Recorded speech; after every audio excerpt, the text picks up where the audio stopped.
début d'un cycle, la valve d'admission s'ouvre, laissant entrer de nouveaux gaz frais.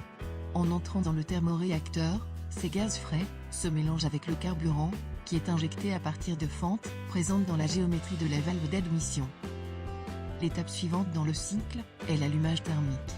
Effectué à partir d'un réservoir, les gaz chauds de ce réservoir, entrant en contact avec le mélange carburant, provoquent la combustion de la chambre.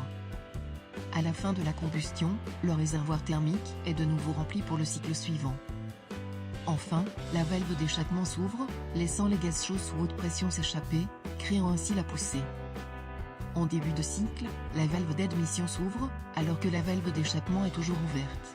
Cela permet aux gaz frais de chasser les gaz brûlés, tout en entrant dans la chambre à combustion. La chambre de combustion étant remplie, la valve d'admission se ferme, créant ainsi le volume fermé et constant de la chambre. Lors de la combustion, juste après l'allumage thermique, le réservoir thermique se vidange dans les réducteurs acoustiques.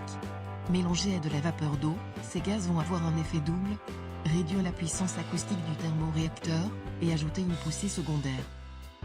Pour terminer, au cours d'un cycle, un réservoir de post-propulsion utilise la chaleur générée par l'échappement.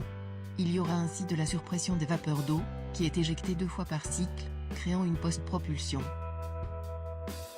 Chaque cycle se répète de manière identique, et avec une synchronisation des valves, à l'aide du mécanisme de transmission, engrenage plus chaîne. Les dimensions globales du thermoréacteur sont 265 mm de haut, 360 mm de long et 240 mm de large.